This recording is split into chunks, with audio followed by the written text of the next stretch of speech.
မင်္ဂလာပါစာအုပ်စာပေချစ်မြတ်နိုးသူအားလုံးရေကျွန်တော်တို့ရဲ့စာအုပ်စာပေလူမိတ်ဆွေ channel ကနေကြိုဆိုပါရစေဒီနေရာလေးဟာစာအုပ်စာပေကိုဘဝရဲ့အဖို့အဖြစ်သတ်မှတ်သူတိုင်းအေးအေးဆေးဆေးလာလေလို့ရတဲ့နေရာလေးပါဒီ channel မှာစာအုပ်အကြောင်းစာရေးဆရာအကြောင်းစာဖတ်ခြင်းရဲ့အလှပနဲ့ဘဝကိုပြောင်းလဲစေတဲ့စာပေအကြောင်းတွေကိုပြောပြပေးသွားမှာပါအတူတူစာအုပ်စာပေရဲ့လှပတဲ့ကဘာတွေကိုခီးထွက်ကြမလားခုပြောမယ်အကြောင်းအရာကတော့MRD နမီကျော်ဗြိတိစာရေးဆရာမဂျိမ်းအော်စတင်ရေးသားသောဝတ္ထုဖြစ်ပြီး1805ခုနှစ်တွင်ထုတ်ဝေခဲ့သည်ဤဝတ္ထုကိုအင်္ဂလိပ်စာပေလောကီကန်ထဝင်မြောက်လက်ရာတစ်ခုအဖြစ်သတ်မှတ်ကြသည်အဓိကဇာတ်ကောင် Emma Woodhouse Emma သည်အသက်20နှစ်အရွယ်ချမ်းသာကြွယ်ဝပြီးရှော်မြောင်ရုပ်ချောကမိမိကိုယ်အလွန်ယုံကြည်မှုကြီးသောမိန်းကလေးဖြစ်သည်သူမသည်ဖခင်ဖြစ်သူနှင့်အတူအင်္ဂလန်ကျေးလက်ရှိဟပ်ဖီးအိမ်တွင်နေထိုင်သည် Zalans ဝတ္ထုအစတွင် Emma ၏အုတ်ထင်းဆရာမနှင့်ယင်းဤသောမိတ်ဆွေဖြစ်သူမိထေလာသည် Mr. Weston နှင့်လက်ထပ်သွားသည် Emma သည်မိမိအချစ်ဆုံးမိတ်ဆွေကိုဆုံးရှုံးရခြင်းအတွက်ဝမ်းနည်းရသည်အဓိကဇာတ်ကြောင်းထို့နောက်အမာသည်မိမိကိုမိမိဖျော်ဖြေရေးသမားအဖြစ်သတ်မှတ်ကအနီးနားရှိလူငယ်များအတွက်အိမ်ထောင်ဖက်ရှာပေးရန်စတင်ကြံစီသည်သို့တော်သူမိကြိုးပမ်းမှုများမှာအမှားများစွာဖြင့်ဖုံးလွှမ်းနေကမိမိကိုယ်တိုင်ပါအချစ်ရေးတွင်တင်ခန်းစာယူစရာများကြုံတွေ့ရသည်ဝတ္ထု၏အဓိကအကြောင်းအရာယမာနနှင့်မိမိကိုယ်အလွန်မင်းယုံကြည်ခြင်း၏အကျိုးဆက်ယလူမှုအဆင့်တန်းနှင့်အိမ်ထောင်ရေးယမိတ်ဆွေစစ်နှင့်အချစ်စစ်၏တန်ဖိုးယမိမိဘဝကိုပြန်လည်သုံးသပ်ခြင်းဤဝတ္ထုကိုရုပ်ရှင်ရုပ်သံဇာတ်လမ်းတွဲများအဖြစ်အကြိမ်ကြိမ်ရိုက်ကူးခဲ့ပြီးယနေ့တိုင်စာဖတ်ပရိသတ်များကြားတွင်ရေပန်းစားလျက်ရှိသည်Emma Woodhouseသည်ရုပ်ချောလိမ္မာပြီးချမ်းသာကနေထိုင်ရန်အစဉ်ပြေသောအိမ်နှင့်ပျော်ရွှင်ဖွယ်စိတ်နေသဘောထားရှိသူဖြစ်လေဘဝ၏အကောင်းဆုံးကောင်းကြီးအချို့ကိုပေါင်းစပ်ထားသူဟုထင်ရသည်ထို့ပြင်အသက်20နီးပါးထိစိတ်တော်ကြောက်စရာသို့မဟုတ်စိတ်ဆိုးစရာအနှဲငယ်များသာဖြင့်ကဘာပေါ်တွင်နေထိုင်ခဲ့သည်သူမသည်အလွန်ချစ်ခင်တတ်သောခွင့်လွတ်တတ်သောဖခင်တဦး၏တမီးနှစ်ယောက်တွင်အငယ်ဆုံးဖြစ်သည်အမလက်ထပ်သွားသောကြောင့်အစောပိုင်းရွယ်ကပင်ဖခင်၏အိမ်တွင်အိမ်ရှင်မအဖြစ်ဆောင်ရွက်ခဲ့ရသည်မိခင်ဖြစ်သူကွယ်လွန်ခဲ့သည်မှာကြာလပြီဖြစ်လေသူမိပွေးဖက်နှန်းရှုတတ်ပုံများကိုမုံဝါးဝါသာမှတ်မိတော့သည်ထိုနေရာတွင်အိမ်ထင်းဆရာမဖြစ်ထူးချွန်သောအမျိုးသမီးတဦးကနေရာယူပေးခဲ့ပြီးထိုဆရာမသည်မိခင်ချစ်ချင်းမေတ္တာနှင့်မိမိသာကွာခြားသည်မိတေလာသည်မစ္စတာဝိုးဟောက်၏မိသားစုတွင်အိမ်ထင်းဆရာမတဦးထက်အထူးသဖြင့်အမပေါ်မှမိတေလာသည်အိမ်ထင်းဆရာမတဦးထက်ညီမရင်းကဲ့သို့ယဉ်နီးမှုပုံများသည်မိတေလာသည်အမိခံအိမ်ထင်းဆရာမယာတို့ကိုမစွန့်လွတ်မီကပင်သူမိနူးညံ့သိမ်မွေ့သောစိတ်နေသဘောထားကမိသည့်ချုပ်ချယ်မှုများပြုလုပ်ရန်ခွင့်မပြုလိုနီးပါးဖြစ်သည်ယခုအခါတွင်အခွင့်အာဏာ၏အရေးအယောင်မှာကြာမြင့်စွာပျောက်ကွယ်သွားပြီဖြစ်လျက်ယင်းတို့နှစ်ဦးသည်အလွန်မင်းခင်မင်တွေရာကြသောမိတ်ဆွေချင်းတစ်ဖွဲ့အတူနေထိုင်ကြပြီးအမကလည်းမိမိစိတ်တိုင်းကြလောက်ကင်နေသည်အမသည်မစ်တေလာ၏ဆုံးဖြတ်ချက်ကိုအလွန်လေးစားတော်လဲအဓိကအားဖြင့်မိမိဘာသာလက်ညွတ်မှုကိုသာလိုက်နာသည်အမ၏အနေထားတွင်တကယ်ဆိုးဘက်များမှာမိမိစိတ်တိုင်းကြလောက်ကင်ခွင့်အနှဲငယ်လွန်ကဲနေခြင်းနှင့်မိမိကိုယ်အနှဲငယ်အလွန်မင်းထင်မြင်တတ်သောစိတ်နေစိတ်ထားတို့ဖြစ်သည်အချက်များသည်သူမိပျော်ရွှင်မှုများစွာကိုအနှဲငယ်ရော့ပါစေနိုင်သည့်အားနည်းချက်များဖြစ်သည်သို့သောထိုအနေကိုထိုအချိန်ကလုံးဝတတိမပြုမိသေးသဖြင့်ဗင်းတို့သည်အမအတွက်ကန်ဆိုးမှုများဟုမမတ်ယူနိုင်ချေဝမ်းနေခြင်းကရောက်လာသည်ညင်သာသောဝမ်းနေခြင်းသို့သောမနစ်မြုပ်ဖွယ်တိရှိလိုက်ရခြင်းတထန်နှင့်လုံးဝမဟုတ်ပေမစ်တေလာအိမ်ထောင်ကျသွားသည်ပထမဆုံးဝမ်းနေကြေကွဲမှုကိုဖြစ်စေသောအရာမှာမစ်တေလာဆုံးရှုံးရခြင်းပင်ဖြစ်သည်ဖချစ်လစွာသောမိတ်ဆွေ၏မင်္ဂလာဆောင်သည့်နေ့တွင်အမသည်ဝမ်းနေသောအတွေ့များဖြင့်ပထမဆုံးအကြိမ်ထိုင်နေခဲ့သည်အထက်ပို၍အကြာကြီးမနေခဲ့ပေလက်ထပ်ပွဲပြီးဆုံးကသူတို့တစ်အပေါင်းပါများပြန်သွားပြီးနောက်သူမနှင့်ဖခင်တို့နှစ်ယောက်တည်းအတူတကွညက်စာစားရန်ကြံရစ်ခဲ့ပြီးရှီလျားသောညနေခင်းကိုရှင်လန်းစေမိတတိယမြောက်သူတဦး၏အလားအလာမှာလုံးဝမရှိတော့ပေဖခင်ဖြစ်သူမှာထုံးစံတိုင်းညက်စာစားပြီးနောက်အိပ်ပျော်သွားကသူမမာထိုင်လျက်မိမိဆုံးရှုံးလိုက်ရသည်များကိုသာတွေးတော့နေရတော့သည်ထိုဖြစ်အပျက်သည်သူမိမိတ်ဆွေမိထေလာအတွက်ပျော်ရွှင်ဖွယ်ရာဂတိတစ်ခုစီဆောင်ထားသည်မစ္စတာဝက်စရုံမှာအပြစ်တင်ဖွယ်ရာဇယိုင်းမရှိသူတက်တောင့်တက်တာရှိသောစီးပွားဝိစာတင့်တော်သောအရွယ်နှစ်လိုဖွယ်အမူအရာရှိသူဖြစ်၏ထို့ပြင်မိမိကိုကြိုးမဖက်ရရောသောခင်မင်မှုဖြင့်ထိုအိမ်ထောင်ကိုအမြဲတမ်းဆန္ဒရှိကအားပေးခဲ့သည်ကိုပြန်နှွေးရခြင်းမှာကျေနပ်စရာတစ်ခုဖြစ်တော်လဲသူမအတွက်မူထိုနေ့နဲ့နှခင်းသည်အလွန်ဆိုးရွားသောနေ့တစ်နေ့ဖြစ်ခဲ့သည်မိထေလာမရှိခြင်းကိုနေ့တိုင်းအချိန်တိုင်းခံစားရတော့မိသူမသည်အတိတ်ကကယူနာ16နှစ်တာလုံးဤကျင်နာမှုချစ်ခင်မှု9နှစ်သားအရွယ်ကလေးကသူမကိုမိတို့တင် जा ပေးခဲ့ပုံမိတို့ကစားပေးခဲ့ပုံ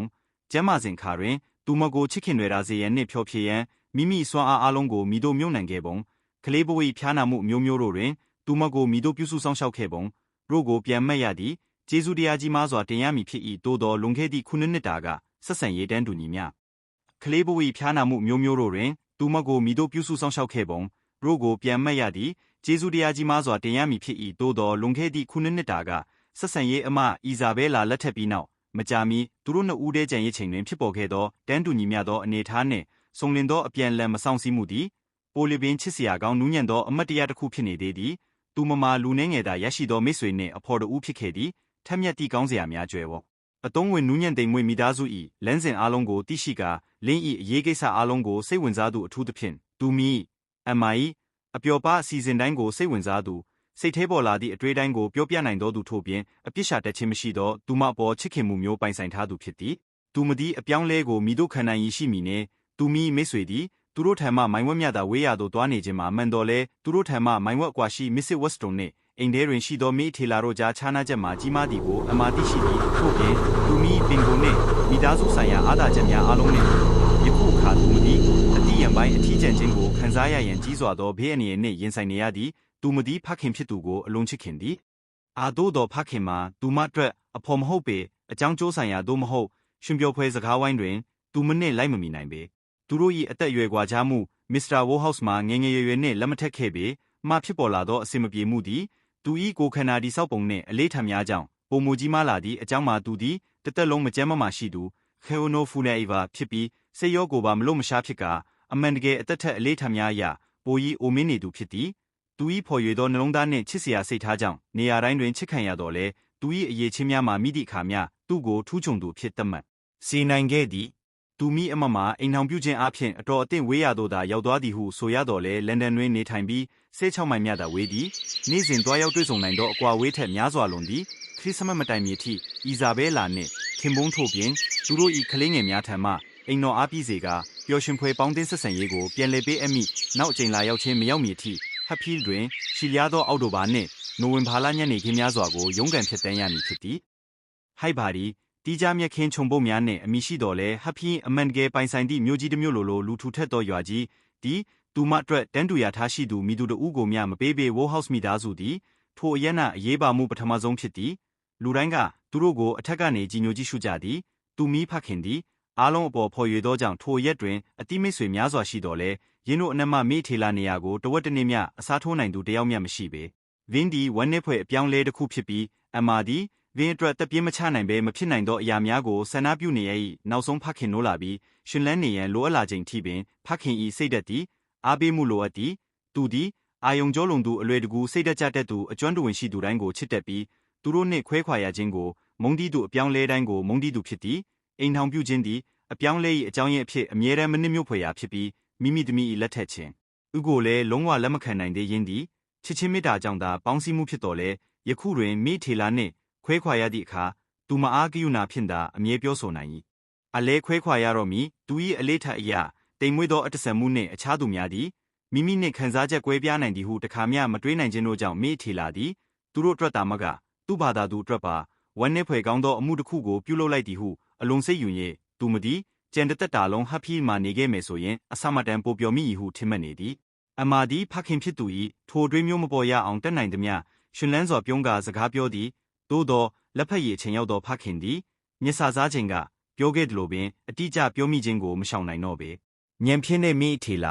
ာငါမှသူပြန်ရောက်နေရင်ကောင်းမှာပဲမစ္စတာဝက်စရုံသူ့ကိုဘာလို့စဉ်းစားမိလိုက်တာလဲတနာစရာကြီးအဖေရဲ့ကျွန်တော်သဘောမတူနိုင်ဘူးကျွန်တော်မတူနိုင်ဘူးဆိုတာသိပါတယ်မစ္စတာဝက်စရုံဟာတိတ်ကိုရေရှင်ဖွဲနှစ်လိုဖွဲမုံမြတ်တဲ့ပုံကိုဖြစ်တော့သူဟာဇနီးကောင်းတစ်ယောက်ကိုအပြည့်အဝထိုက်တန်ပါတယ်ပြီးတော့မိထေလာကိုပိုင်အင်ရှိခွင့်ရတဲ့အခါသူမကိုကျွန်တော်တို့နဲ့ထာဝရနေပြီးကျွန်တော်ရဲ့ထူးဆန်းတဲ့စိတ်နေစိတ်ထားတွေကိုသိခံနေစေချင်တာဟုတ်ဘူးသူမရဲ့ကိုပိုင်အိမ်တစ်လုံးလား